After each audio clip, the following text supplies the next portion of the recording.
Assalamualaikum warahmatullahi wabarakatuh. Salam gencar. Bersama saya Wafdah Waidi dan saat ini Anda sedang menyaksikan program RKB TV yang selalu tayang di media sosial YouTube.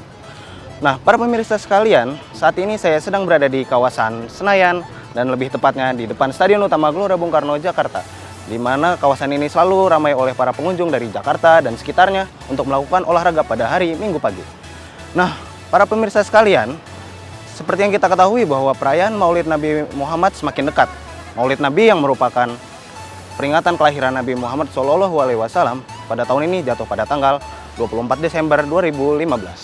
Bagaimana cara kaum muslimin menyambutnya? Kita akan telusuri bersama-sama.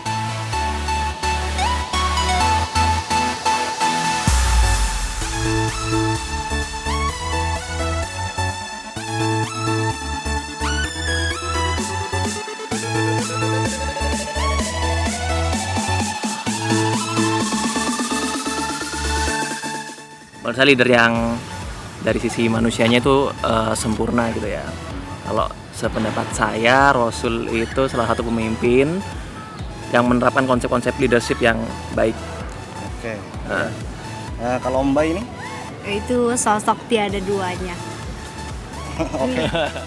Rasulullah itu adalah satu manusia yang sangat sempurna, insan kamil yang patut dijadikan teladan, terutama saat ini di saat masyarakat mengalami dekadensi moral, maka satu figur yang paling pantas diambil atau dicontoh adalah Rasulullah SAW.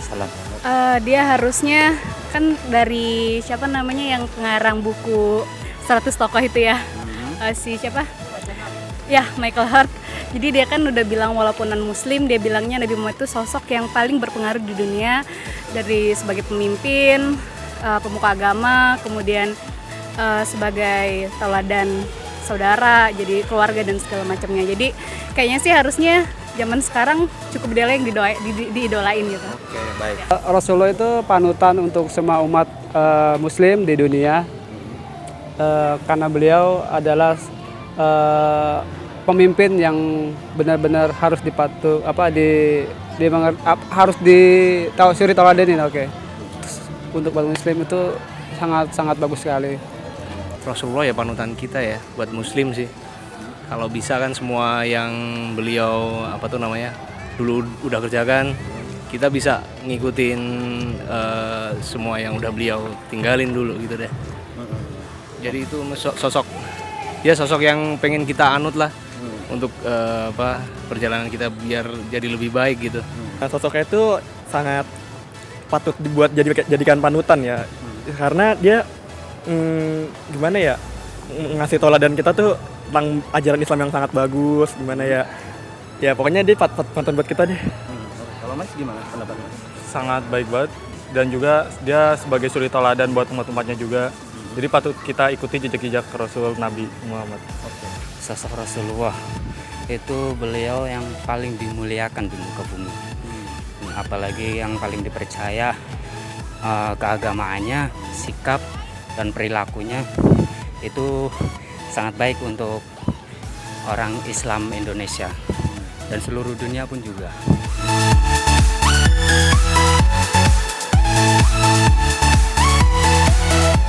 Cuma ikut tanggalnya doang, tapi ikut acaranya nggak pernah. Saya sih yang penting selama memperingati mengingat Rasul, mengingat cara kerjanya dia, etos kerjanya dia, menurut saya udah nggak masalah sih. Menurut Mbak, Maulid Nabi itu gimana? Saya Maulid Nabi sudah memperingatin dari kecil ya, dari masjid di sekolah, masjid di rumah gitu kan, acaranya ada terus karena lingkungannya agak islami gitu. Terus juga menurut saya Maulid Nabi kan banyak ada sisi, ada yang bilang bid'ah lah apa sebagainya. Kita jangan ngambil di sisi itu, kita ngambil di sisi manfaatnya, kita ikut kajian seperti itu kan, acaranya itu kan diisi kajian, kita ngumpul silaturahmi bersama gitu ya, bahas dari sisi agama seperti itu. Oke. Oh, pernah sering bahkan. Sering. Iya. Maulid. Dengan mengikuti Maulid, maka yang pertama ini merupakan satu syiar bagi kita umat Islam. Itu yang paling penting untuk memperkokoh persatuan dan kesatuan. Samping itu juga untuk mengingat perjuangan Rasulullah SAW dalam memperjuangkan Islam sampai dengan saat ini ke bumi tanah air kita Indonesia ini, sampai kita rasakan demikian indahnya perjuangan Rasul dengan akhlaknya, dan juga dapat kita ambil pelajaran-pelajaran, contoh ataupun akhlak dari Rasulullah SAW. Iya, dari kecil biasanya kita dulu kan sekolah madrasah. Jadi tiap itu pasti ada maulid Nabi di sekolah madrasah gitu. Kalau maulid dulu ya, kalau dulu sih kita kena emang dari daerah gitu kan. Jadi berasa banget ngingatin gimana sih contoh yang baik, teladan yang baik gitu. Maulid pernah, paling kalau untuk ada majelis-majelis taklim terutama kami sangat senang sekali gitu. Kalau untuk keluarga juga, untuk sama keluarga, untuk sama kerabat-kerabat, teman, itu selalu akan ikut ke acara tersebut. Kalau ikut di majelis saya belum pernah malah. Oh, belum pernah. Kalau Mas? Pernah waktu di sekolah. Oke. Iya, pas Maulid Nabi. Ya sangat bagus sih, kalau bisa sih diadakannya harus gimana ya, secara besar-besaran lah agar umat Islam tuh tahu lah memperingati Maulid Nabi yang benar gimana gitu. Pemirsa, jelang Maulid Akbar yang akan diselenggarakan pada tanggal 17 Januari 2016, Rumah Kajian Al-Quran Al-Baruh semakin giat untuk melakukan persiapan, mulai dari divisi, eksibisi, pre-event, dan juga acara utama yang akan diselenggarakan di Menara 165 Jakarta Selatan. Nah, bagaimana sih persiapan mereka? Ini liputannya.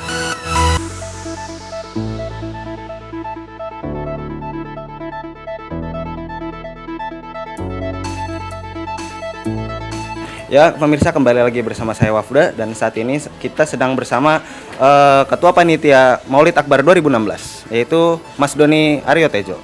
Assalamualaikum Mas Doni. Waalaikumsalam. Gimana kabarnya? Baik.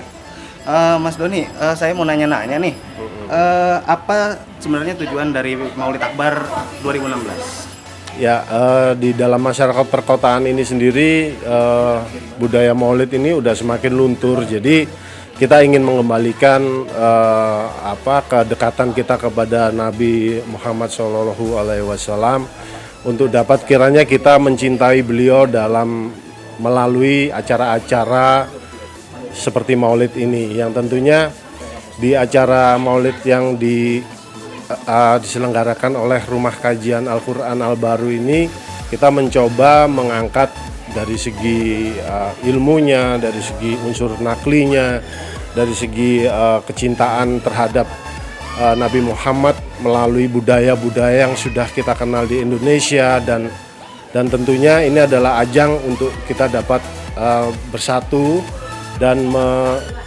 mengumandangkan ukhuwah Islamiyah.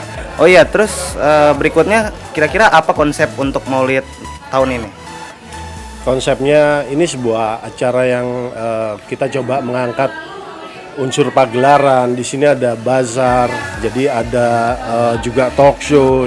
Jadi kita mencoba mengangkat unsur keilmuannya juga agar kita dapat lebih mengenal Rasulullah, baik secara emosional maupun secara unsur-unsur keilmuannya, sehingga kita dapat merefleksikan dalam kehidupan kita sehari-hari. Jadi selain unsur-unsur yang tadi, unsur-unsur keilmuan, nakli, kita juga mengangkat budaya-budaya yang memang sudah menjadi bagian dari tradisi Islam Nusantara, yang tentunya budaya-budaya ini merupakan guidelines kita untuk dapat mengenal Rasul lebih dekat.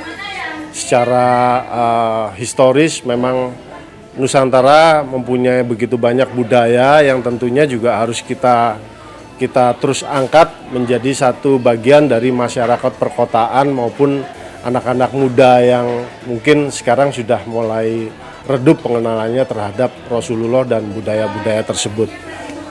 Oke, terus sejauh mana persiapan yang udah dilakukan oleh para panitia? Dalam persiapan Maulid kita cukup sudah banyak melakukan seperti bazar, juga kegiatan pre-event yang dilakukan oleh teman-teman Gencar.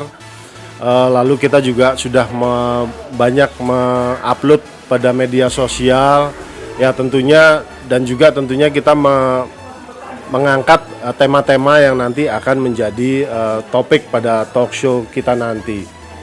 Nah, Mas Doni, kan acara ini terbuka untuk umum dan juga gratis. Kira-kira gimana sih caranya masyarakat muslimin untuk bisa berkontribusi di acara ini? Ya, tentunya kita ingin semua partisipasi dari masyarakat. Ya, jadi mari kita berpartisipasi dalam mensukseskan acara ini dan mengekspresikan bentuk cinta kita kepada Rasulullah Nabi besar Muhammad SAW, untuk dapat mengirimkan donasi pada rekening yang telah disediakan oleh panitia. Terima kasih. Assalamualaikum warahmatullahi wabarakatuh.